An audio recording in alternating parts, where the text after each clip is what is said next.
Hello అండి, ఈ వీడియోలో డిప్లొమా థర్డ్ సెమిస్టర్ వాళ్ళకి ఇంజనీరింగ్ మ్యాథమెటిక్స్ 2 నుండి ఒక ప్రాబ్లం చూద్దాం. ఇక్కడ మీకు చెప్పే ప్రాబ్లం C20 ట్రిపుల్ ఈ వాళ్ళకండి మే 2023లో అడిగారు. అంటే వాళ్ళకి క్వశ్చన్ పేపర్ ఏంటంటే ఇంజనీరింగ్ మ్యాథమెటిక్స్ 3లో అడిగిన ప్రాబ్లం అండి. Solve d² - 3d + 2 of y equal to 0 where d equal to d/dx. అంటే మీనింగ్ ఏంటి? d ప్లేస్లో d/dx అనేది సబ్స్టిట్యూట్ చేస్తే మీకు తెలుస్తుంది. ఓకే, ఇప్పుడు d ప్లేస్లో నేను సబ్స్టిట్యూట్ చేస్తున్నాను. అంటే d/dx whole square minus 3 into d/dx plus 2. Okay, whole bracket పెట్టి ఇక్కడ ఏముందండి, ఇంటూ y ఉంది కదా, y ఈక్వల్ టు 0. ఇప్పుడు దీన్ని ఎలా రాసుకోవచ్చు మనం? d²/dx² minus 3 into d/dx plus 2 of y equal to 0 అని రాయొచ్చు.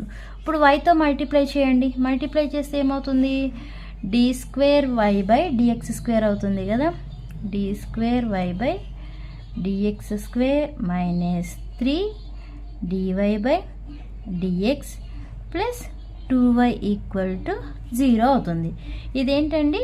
సెకండ్ ఆర్డర్ డిఫరెన్షియల్ ఈక్వేషన్ అంటాం, ఎందుకంటే d² అని ఉంది కదా. ఇది వచ్చే సెకండ్ ఆర్డర్ డిఫరెన్షియల్ ఈక్వేషన్. ఇదేంటంటే వేరే d ఈక్వల్ టు d/dx అన్నాం కదా, అది సబ్స్టిట్యూట్ చేస్తే ఈక్వేషన్ ఎలా వస్తుంది అని నేను రాశాను. బట్ మనకి ఇదేం అవసరం లేదు, ఇది 3 మార్క్స్ అడిగిన ప్రాబ్లమే కాబట్టి డైరెక్ట్గా మనకి ఏదైతే ప్రాబ్లం ఇచ్చారో అది నోట్ చేయండి. Okay, the given differential equation is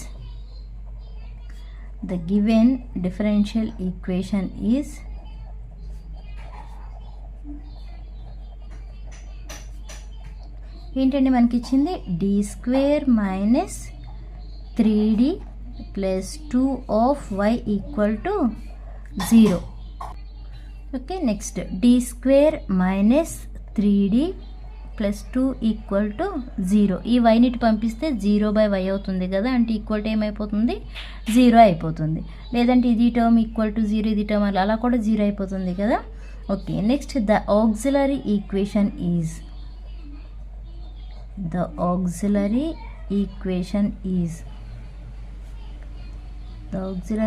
అంటే ఎలా రాస్తామండి? m² - 3m plus 2 equal to 0. అంటే ఏం లేదు, ఇక్కడ d ప్లేస్లో m సబ్స్టిట్యూట్ చేసాం అంతే. Okay, the auxiliary equation is m² - 3m plus 2 equal to 0.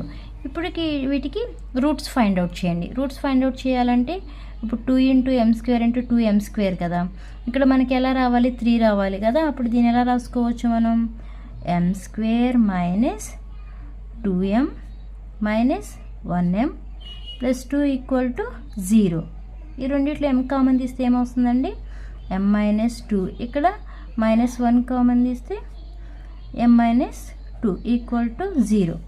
Okay, next m - 2 m - 1 equal to 0. ఇప్పుడు ఈ రెండింటిని మనం సపరేట్గా 0కి ఈక్వల్ చేయొచ్చు కదా. అంటే m - 2 equal to 0, then m equal to ఏమవుతుంది? 2 అవుతుంది. అలానే m - 1 equal to 0, then m equal to ఏమవుతుంది? 1 అవుతుంది. ఓకే, ఇప్పుడు ఈ రెండింటిని ఏమంటాం మనం? రూట్స్ అంటాం. Okay, these 2 are the roots. The roots are real and distinct, అంటే డిఫరెంట్ అన్నప్పుడు జనరల్ ఈక్వేషన్ ఎలా ఉంటుంది? The roots are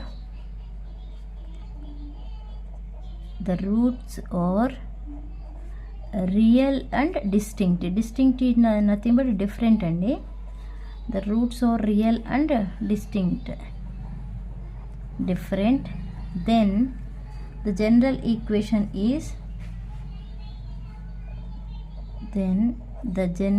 equation is ఏమవుతుంది? y equal to c1 into e power m1x plus c2 into e power m2x. మనకి 2 roots వచ్చినాయి కదా. ఏంటి? m equal to 2, m equal to 1 అని. వాటిల్లో ఒకటి m1 ఈక్వల్ టు 2 తీసుకోండి, m2 ఈక్వల్ టు 1 అని తీసుకోండి. ఇప్పుడు ఈ m1 ప్లేస్లో m2 ప్లేస్లో ఇవి సబ్స్టిట్యూట్ చేయాలి. అంటే y ఈక్వల్ టు ఏం రాస్తామండి? c1 e⁻²2x plus c2 e⁻1x అవుతుంది. ఓకే, ఇదే ఈక్వేషన్. ఇలా ఇంతవరకు చేస్తే సరిపోతుంది 3 మార్క్స్ కాబట్టి. ఓకే, అర్థమైందండి? అర్థమైతే లైక్ చేయండి, షేర్ చేయండి, అలానే సబ్స్క్రైబ్ చేయండి. Okay, thanks for watching.